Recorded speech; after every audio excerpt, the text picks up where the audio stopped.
Olá, povo de Deus, sejam muito bem-vindos ao meu canal no YouTube. Eu, Carlos Júnior, pastor da Igreja Evangélica de Todos os Povos, que formei em Teologia e Filosofia, e estamos aqui com esse espaço que foi pensado e foi criado para que a gente pudesse responder a algumas perguntas, algumas demandas que estão assim desafiando os pensamentos cristãos, para nós termos uma conversa muito aberta sobre todos esses pensamentos e essas temáticas. Porque a nossa intenção é responder todas as questões da fé racional, da teologia e de todas as curiosidades do meio evangélico. Aqui nós vamos responder a alguns temas enviados por vocês, nós vamos responder algumas temáticas aprofundadas, com mais profundidade.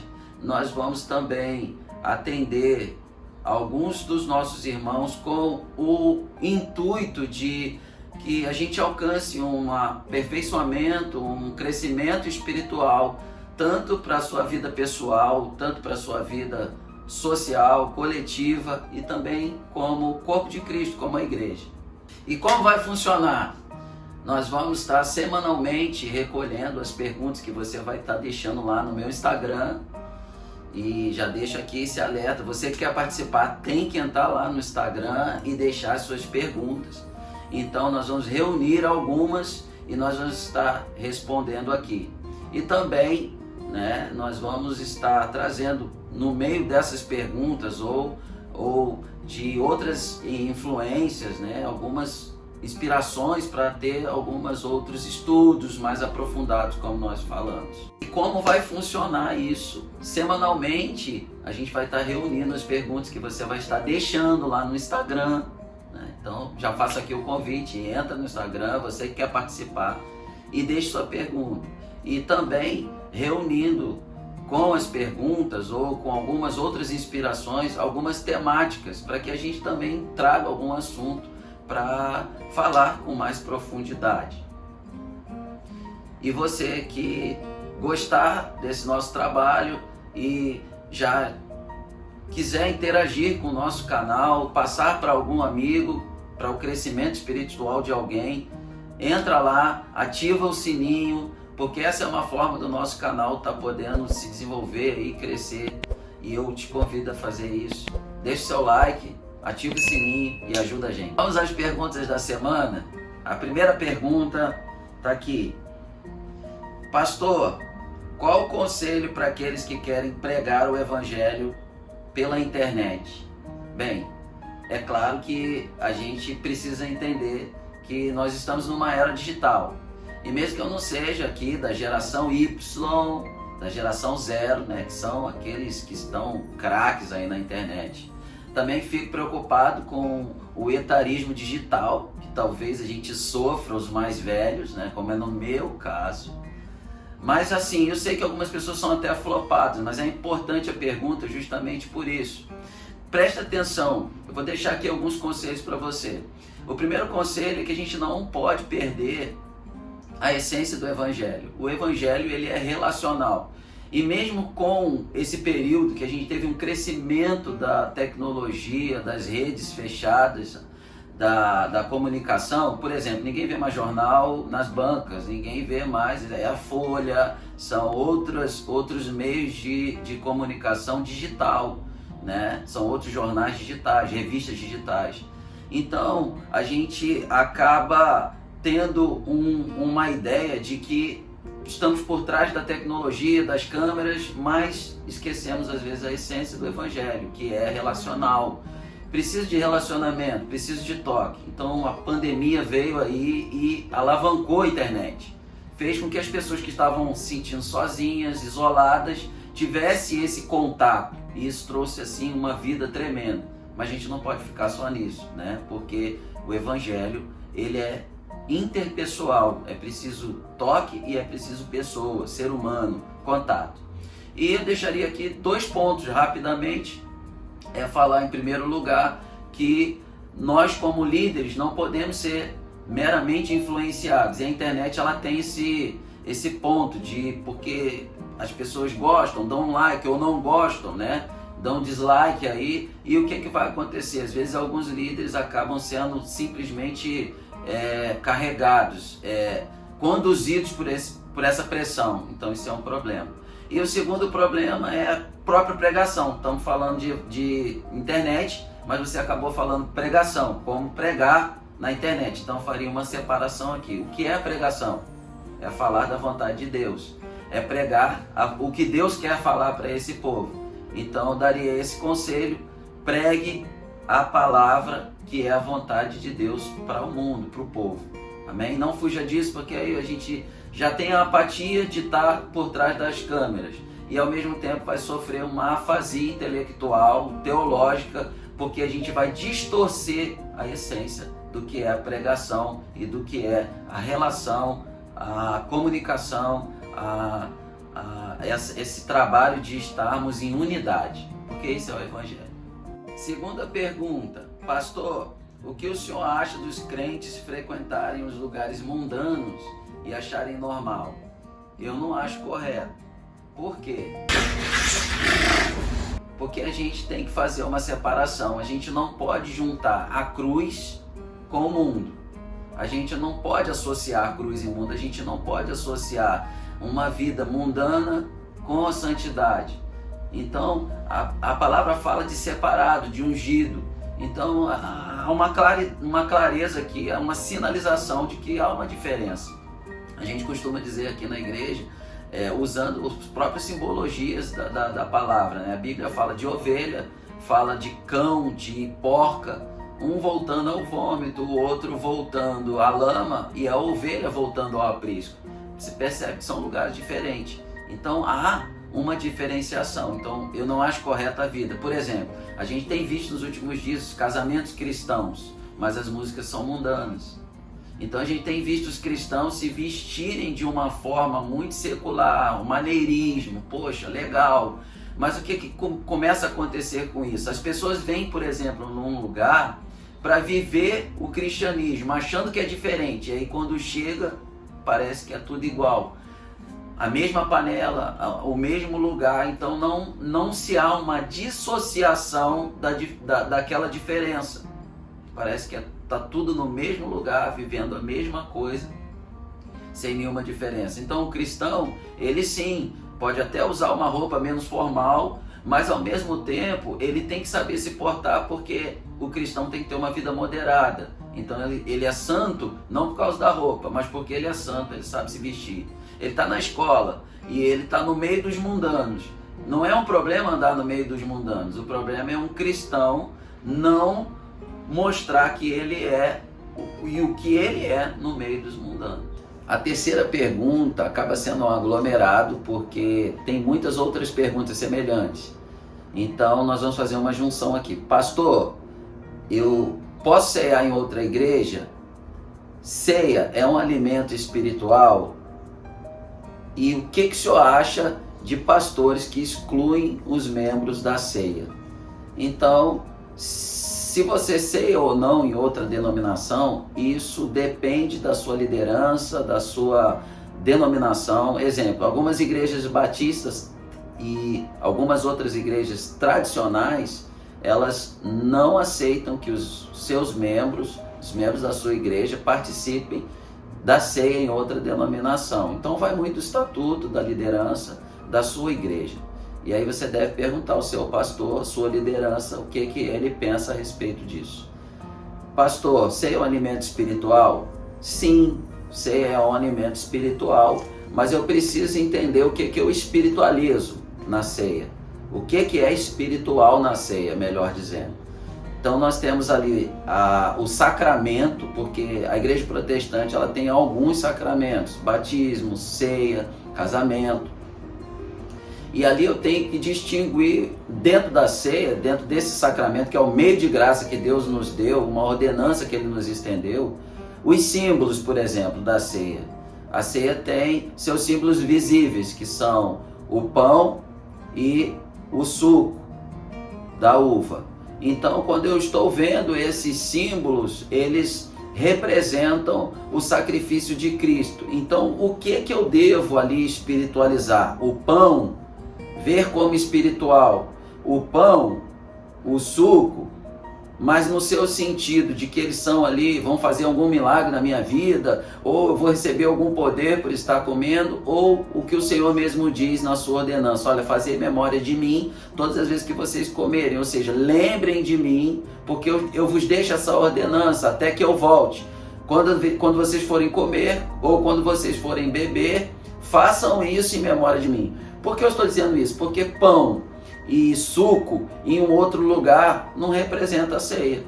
Você pode estar em um outro lugar, ou até mesmo em algumas outras religiões podem também ter esse elemento e esse alimento, e eles não representarem. A ceia, ela se torna esse sacramento santo, porque na verdade ela representa a morte de Cristo e um povo que o segue, trazendo à memória aquilo que ele fez e por quem ele fez, por quem ele se sacrificou, que é a igreja. Então, isso é a ceia. Bem, e pastor, o senhor aceita isso, concorda com isso, ou o que o senhor acha disso? Não, eu não acho que esse é um tempo que nós devemos estar excluindo pessoas temporariamente ou parcialmente, melhor dizendo, temporariamente ou plenamente uma pessoa da ceia. Por quê? A gente tem que ver o contexto, a gente tem que olhar para a história. O que a igreja está vivendo naquele tempo? Qual a preocupação dos apóstolos? Por exemplo, existe um pensamento que uma laranja podre estraga todo a caixa. Então a preocupação dos apóstolos naquele tempo, a distância, o pastor não poderia estar próximo, então eles estão viajando, a igreja passava por um outro momento na história, mas sim, é bíblico a exclusão por causa da falta de arrependimento. Quando um líder, ele exclui uma pessoa da ceia, quando ela não se arrepende, quando não se há sinais de arrependimento, quando as pessoas continuam a viver o pecado. É possível ainda fazer isso? Sim, porque a igreja não é também só um corpo onde a gente vive uma inclusão, onde a gente tolera tudo. Então, ainda hoje se exclui pessoas, mas não se excomunga, não se expulsa uma pessoa da igreja, senão por essas mesmas razões. E por que a gente não faz isso hoje com frequência? Porque as pessoas abusavam da sua autoridade e faziam isso de forma arbitrariamente. Então nós não fazemos isso de qualquer maneira, porque hoje o pastor é um pastor presente, e hoje o pastor, ele pode estar aconselhando essa ovelha mais tempo. Quarta pergunta: com quantos anos o senhor descobriu que o arroz por cima do feijão era um pecado? Olha, isso eu descobri desde o início do evangelho.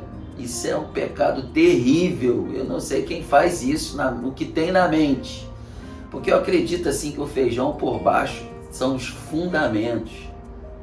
Ferro, feijão, ferro. Então eu entendo assim que os fundamentos do evangelho tem os fundamentos nos princípios apostólicos, nos princípios proféticos. Não, nada disso não. Mas é horrível quem coloca o feijão por cima. Eu prefiro colocar o feijão por baixo, porque eu tenho uma base forte. Entendeu? Próxima pergunta: pastor, posso pegar cheque especial para dar o dízimo? Bem, de especial não tem nada de especial aqui em pegar cheque especial.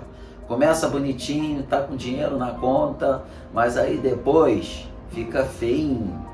Porque eu posso fazer aqui uma outra pergunta para tentar combater essa. O crente, ele pode viver com aquilo que ele não tem?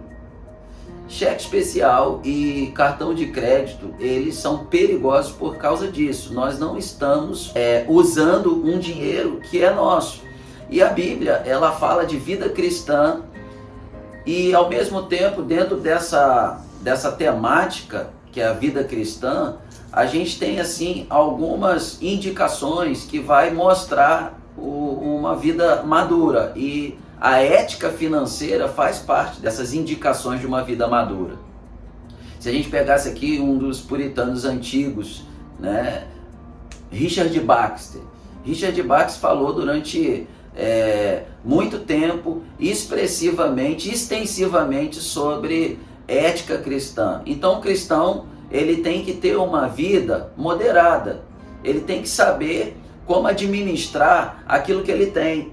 O Senhor não mandaria, não é uma coisa que se adequa aos textos cristãos, aos fundamentos cristãos, um cristão que tem dívida. Por exemplo, Provérbios capítulo 11, Provérbios capítulo 22, está falando aquele que toma emprestado, aquele que empresta, fala de fiador. Então a Bíblia fala muita coisa sobre isso, que a gente não deve tomar emprestado, porque pode dar problema, pode ter confusão. Aquele que empresta não pode se tomar por fiador, porque se ele toma emprestado, mas não tem como pagar, isso é um problema de má administração, e vai vir aí alguns maus testemunhos. Então, o que é especial não vai ter nada de especial, e o que parece bom e fica bonito, no final acaba ficando feio. Próxima pergunta: quais são os livros que o senhor indicaria para o aperfeiçoamento do estudo bíblico?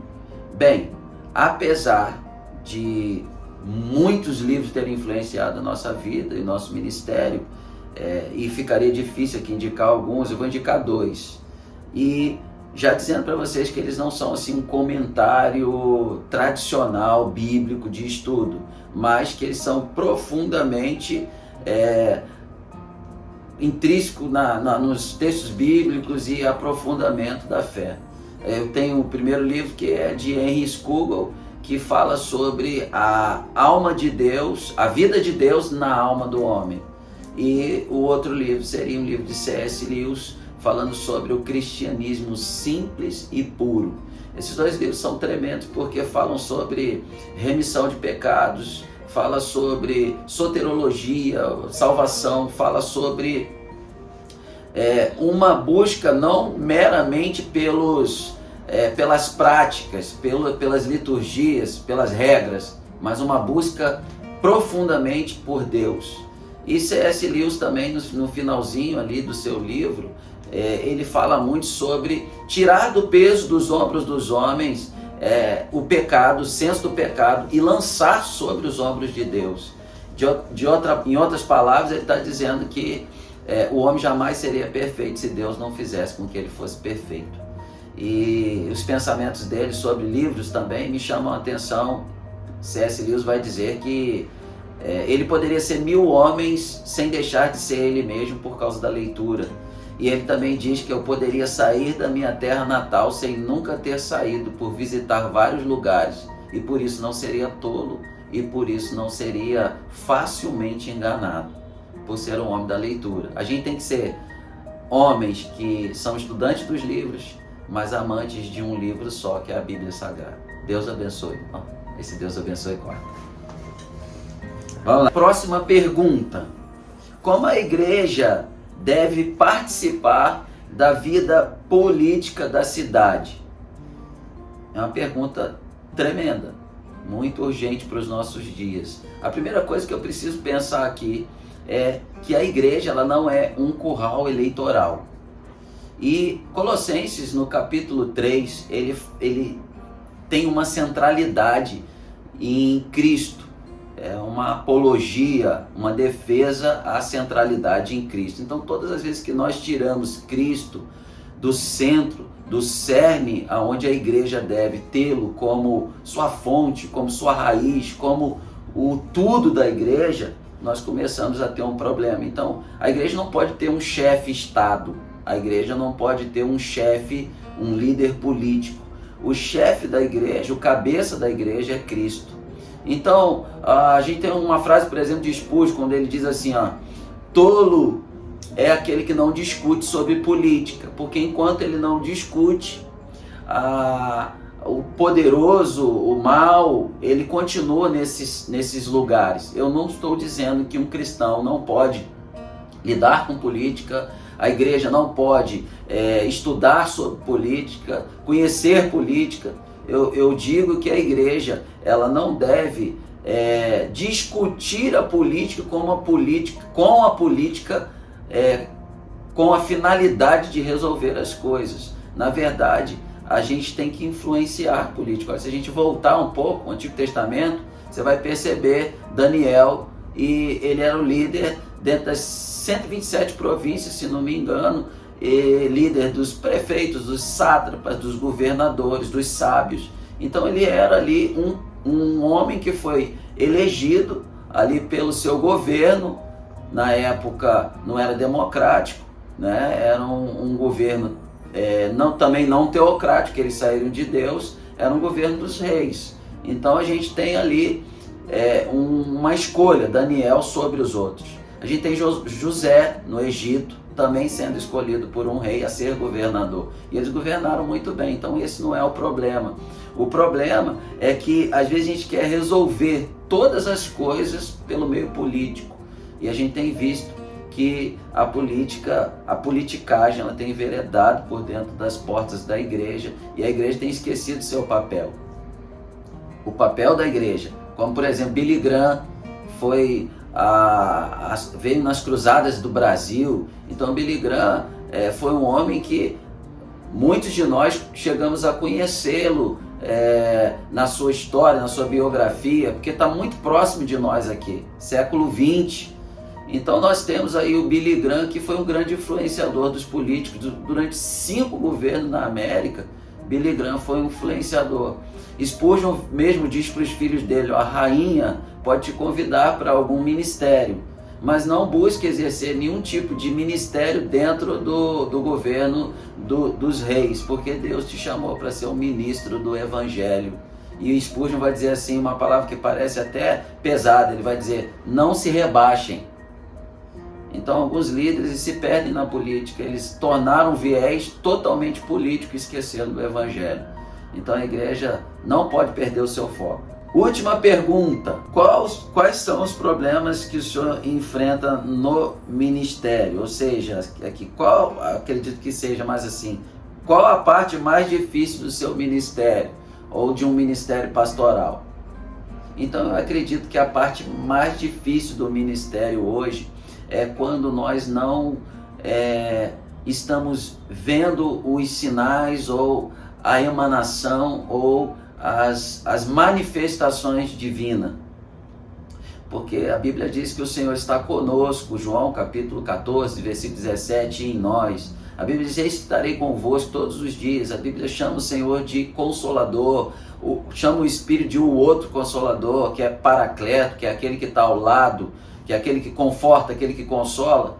Então, muitas vezes nós, quando estamos vivendo alguns desafios dentro do ministério, lidando com pessoas, e cada um com a sua característica, cada um com os seus desafios peculiares e difíceis de lidar, do ser humano, dos dramas da vida, e às vezes você não vê essa resposta, você não vê essa emanação, você não vê esse sinal.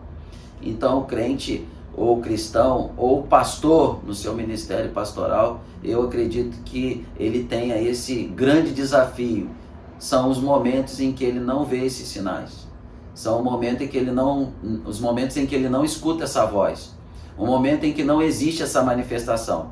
Porque o cristão, ele tem que ser um cristão não só quando ele recebe as bênçãos, não só quando ele tem as respostas das suas orações atendidas, não só quando as manifestações são visíveis, mas principalmente, eu acredito que a gente manifesta a verdade do cristianismo, o cristianismo verdadeiro e genuíno, na íntegra, na sua essência, a gente manifesta, elenca a maturidade da vida cristã exatamente quando nada disso acontece. Quando eu não ouço, quando não tem a resposta da oração, quando não vem a bênção, quando é tipo assim: espera, não é agora, não vou responder isso neste tempo para você. Ou então, propriamente dita, o silêncio, quando o crente chama de céu de bronze, quando não tem resposta. Eu acho que esse é o maior desafio, que a gente acaba tendo que ter uma humildade e uma paciência para ter que esperar em Deus. E aqui acontece assim algumas catástrofes na vida cristã, algumas coisas ruins na vida do pastor ou de algum líder, quando ele não tem essa paciência para esperar e essa humildade para confiar na espera de que Deus vai dar essa resposta. E aí as atitudes são tomadas, e aí as pessoas tomam os seus caminhos e as suas direções, e aí acontece de seguirmos o nosso próprio coração, e o final dele muitas vezes são coisas que não são agradáveis, que não era a vontade de Deus. Deus diz assim: eu que sei as vontades que tenho para vós, são vontades de bênçãos, vontade de um caminho bom. Então muitas vezes a gente cria caminhos, se precipita neles e às vezes acrescenta dores a ele. Então que Deus abençoe sua vida. Nós estamos terminando aqui e eu queria que você que está participando com a gente aí, gostou, não esquece, vai lá, ajuda a gente a fazer com que esses vídeos, essas respostas alcancem outros corações, com que o nosso canal venha crescer para a glória de Deus. Então deixa seu like, ativa lá o sininho e que tudo aconteça de forma que a gente consiga cada vez mais. Se inscreva lá no nosso canal, tá bom? Não esquece de participar das perguntas no Instagram. E é isso. Muito obrigado, e que os pensamentos que venham sobre a nossa vida e sejam profundos, cada vez mais profundos, que a nossa crença ela seja cada vez mais afetuosa e cada vez mais devocional, e que a gente saiba que tudo isso vai gerar uma fé racional e um coração aberto para Deus.